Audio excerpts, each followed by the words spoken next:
In the moments after an airstrike, every second counts, as rescuers spring into action to search for survivors.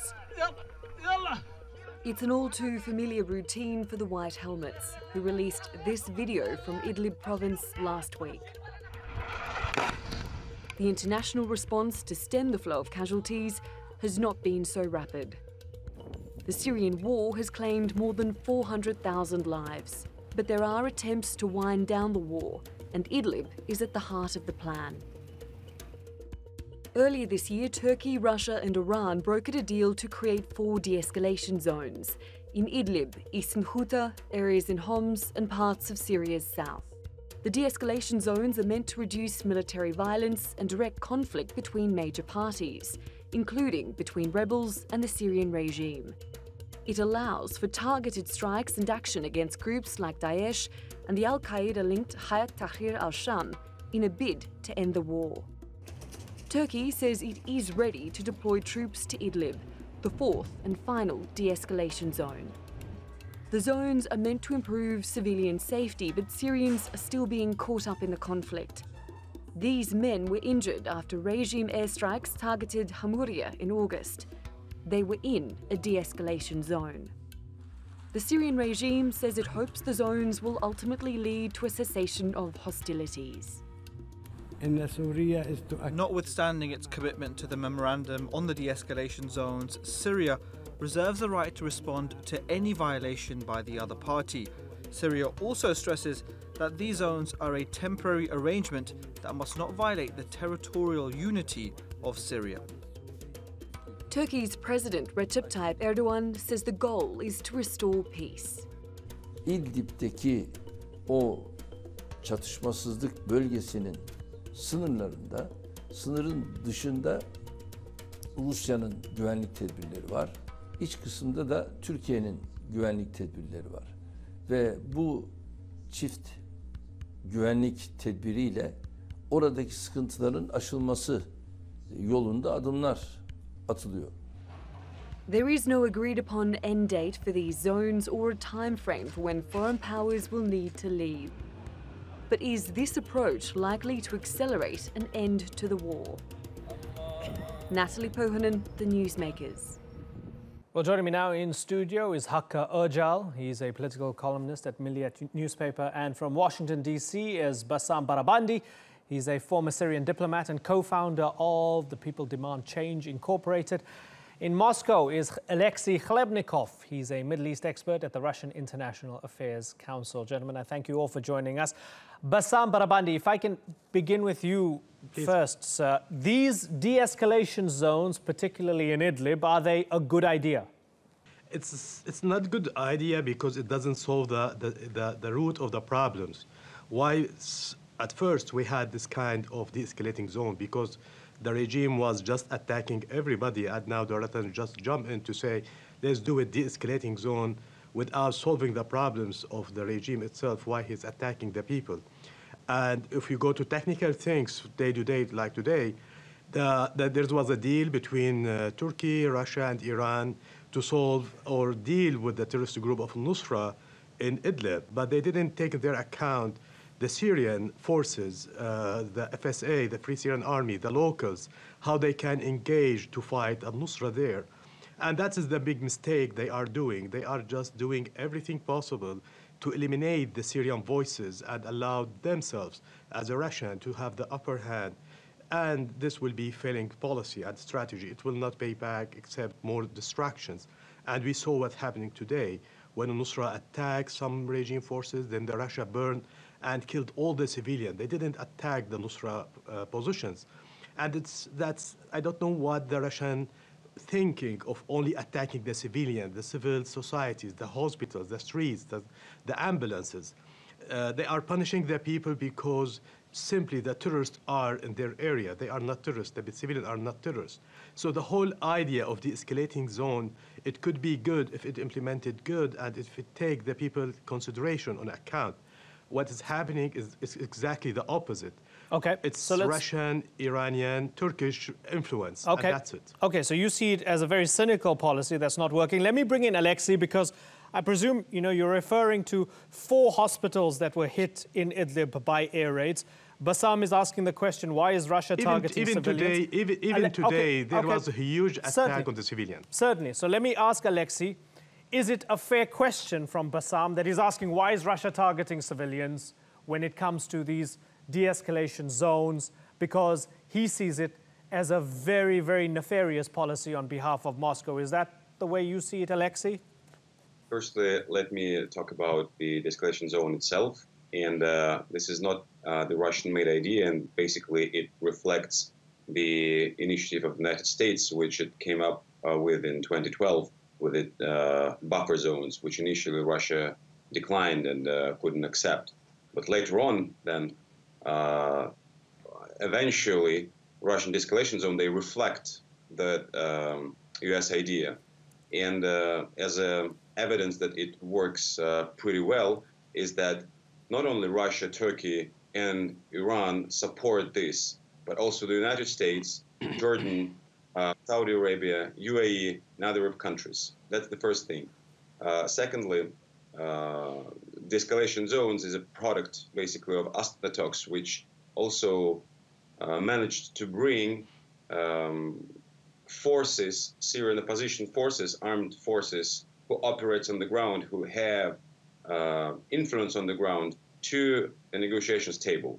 And basically what we see is a result of the negotiations in Astana between armed opposition forces and 3 guarantee states, with observers from US and Jordan.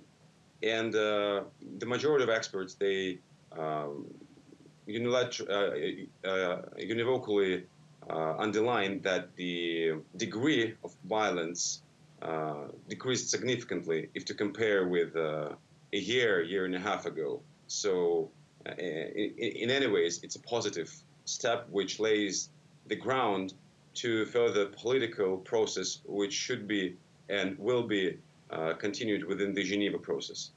As for the Russian bombardments of hospitals, I mean, I don't want to discuss this as we are, I mean, I'm not on the ground, and it's better to leave for experts and investigation committees which, you know, should take this responsibility. Okay, fine, fair enough. Let me bring in Hakka here. Hakka, let's talk about Turkish intentions. So President Erdogan said the de-escalation zone was a promising idea. The Russians will maintain security outside Idlib. Yes. Turkey will maintain security inside Idlib. It seems as if, you know, they both have their sort of sphere of influence. Yeah. And of course, you add the Iranians to it. Is this Turkey in the year 2017, where the war is right now, compromising?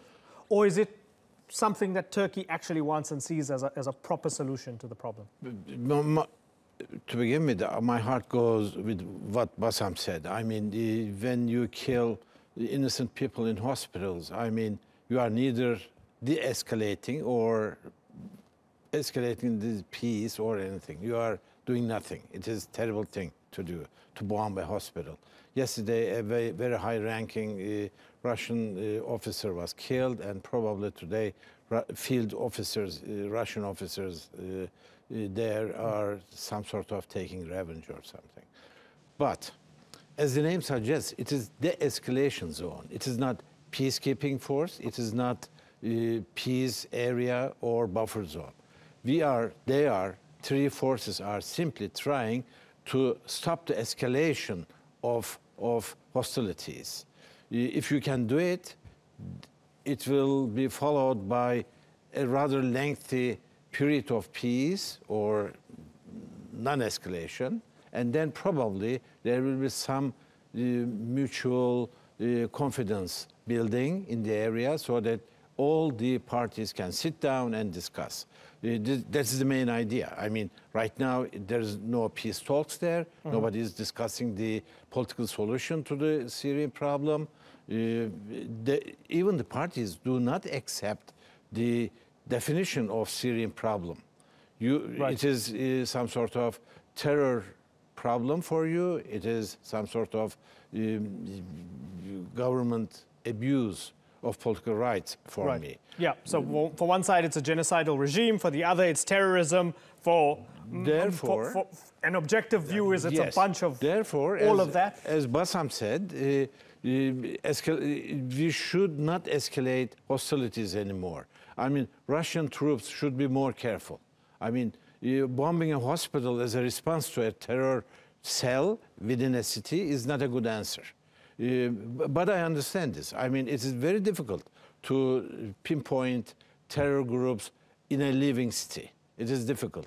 But what they are doing right now is not a solution. Right. Bassam, the fact that, as the other two guests have pointed out, they've called this de-escalation zones. Nobody's called it comprehensive peace zones. 6 years on, isn't this just an indictment of where we are right now? Nobody's had a proper solution. Assad's regime continues to kill people. Daesh is still around. You have what was formerly Nusra still around. They're just doing their best 6.5 years on to put out fires and to keep a lid on the worst of the worst. And that's the best you're going to get out of it. Would you be willing to accept that, Bassam? Yeah, just to answer your guest in Moscow about the escalating zone, when the American or President Trump, when he announced that he wouldn't do a safe zone, and the major idea for him is, number one, to stop the killing, number two, to bring the refugees back. With this escalating zone, the local truce that has been done by the Russian in the previous couple of months, that's true. The number of killed people has been decreased big time. This is fact. We cannot ignore it. But at the same time, the number of people who were displaced due to this escalating zone has been increased as well. In other words, in order to solve the problem, which is a very complicated problem with so many elements outside Syrian elements inside it, we should look about the people themselves, where they relax, where they feel comfortable. Whenever the regime try to enter any cities, the people run away. Only the Russian, they can come in to say, we will be the guarantees that the regime will not kill you. In the sense, the people and the regime, they don't trust each other, and the people don't trust the regime because the regime heavy equipped with military equipment. And that's why we are talking about the political solution. In Astana, what's going on over there with the escalating zone, that till today we didn't see an official draft from Astana agreement. What the three countries agree upon what? How long? What the main reason? We understand basically that the escalating zone is a Astana process, but we understand as well the Russians are introducing a mechanism for detainees and introducing mechanism for the constitution. They are trying to get more countries to be observer, like China, let me like jump in Egypt. Here, if it allow and me, all this, they just know that, no, the main point, just to make the main point for the Russian, they want to cancel Geneva and make Astana is the process with understanding the regime has won, and the people should accept it. And that will make the problem much more complicated. Let me move that forward then. The fact that Assad's two main backers, Russia and Iran, are in political agreement on the ground in a place like Idlib with countries that previously called for Assad to go. How does that make you feel? Feel angry. Definitely. This is not helpful because still we are not dealing with the root of the problems. Number one, which is Assad regime atrocity against the people. Number two, there is no Syrian elements in the solution from the people of Idlib. Why don't we ask the people of Idlib to join that process? Why we consider all the people of Idlib as Nusra, which is very, very wrong. In Idlib, we have 2 million Syrians, civilians living there. And Nusra, this terrorist group, again, they are a terrorist group, and there's no doubt, no question about it. They are, let's say, the maximum, they are 10,000. So why we try these three countries to say this 2 million are all terrorists and they are all under attack? The people should be engaged in order to give this process credibility. We understand Turkish concern is they are on the border, and they have a lot of IDPs and refugees just sitting on the borders. But what about Iran? What Iran interest in Idlib? What Russian interest in Idlib? Why don't engage the people? Why don't show they are credible? They came here to solve the Syrian problem rather than just to empower the regime and have their own interest. This kind of perception, it makes the things goes good, better or worse, a disaster. Okay, fair enough. Let me bring in Alexei. Alexei, how high is the likelihood of a Russian collision course with the United States? Because we're seeing incidents where, for example, the US-backed YPG or SDF forces are clashing with the Russians. Is that something that's taken into the calculus for the Russians? And are they feeling as if there's an inevitability to clashing with the Americans on battleground Syria? It's quite expected and to no one's surprise, because firstly, Syrian skies, then Syrian ground started to be packed with different forces. So the likelihood and the risk of certain collisions of different forces naturally increased, and it's normal. Previously, we already had such incidents.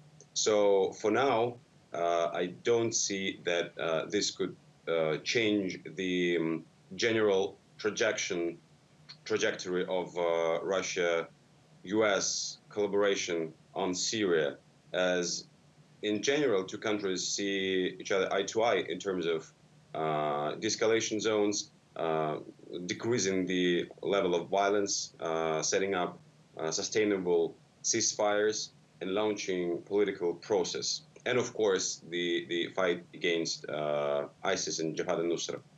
So I don't see that it is some sort of a game changer in Russia-US relations over Syria. Right. Hakkı, does Turkey trust anybody on the ground there? Because we're seeing, it seems as if Turkey is being more and more pragmatic when it comes to Syria. Yes.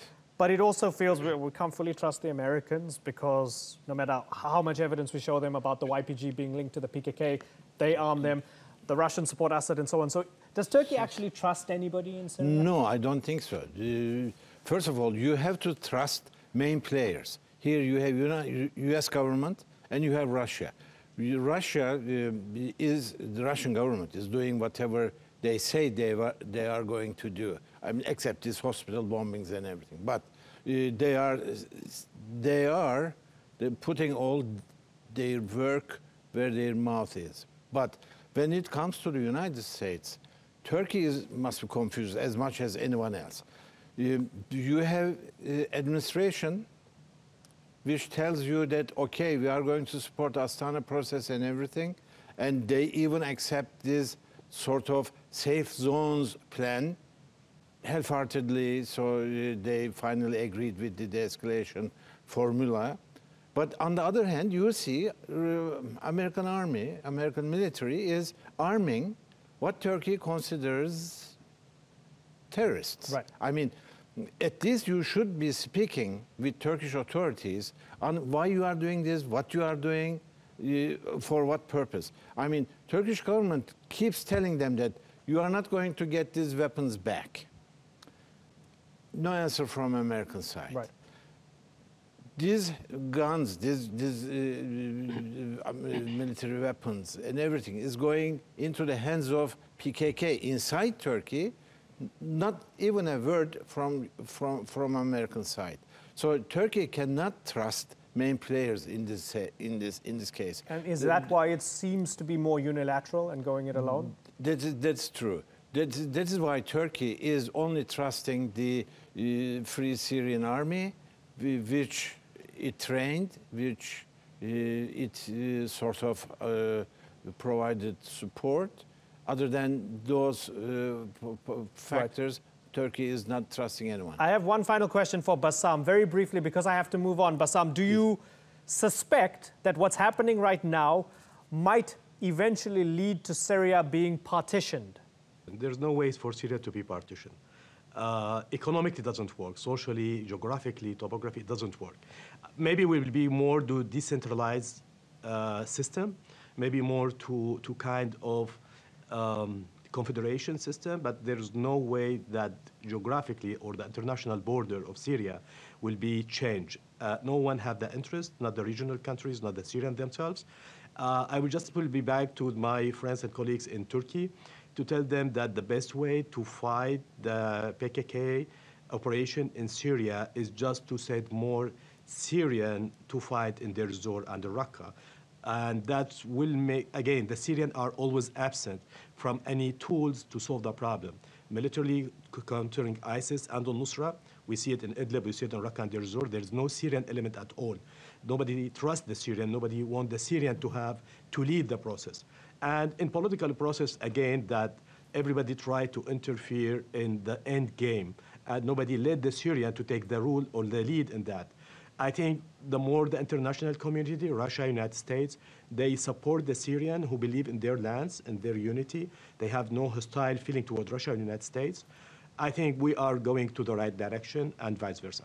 Okay, gentlemen, I've got to move on, but it's been good to get a diversity of views here on the panel discussing a terrible situation for the country and interesting developments in Idlib. Bassam Barabandi, Alexei Khlebnikov, and Haka Ercal, I thank you all for joining us. Thank you.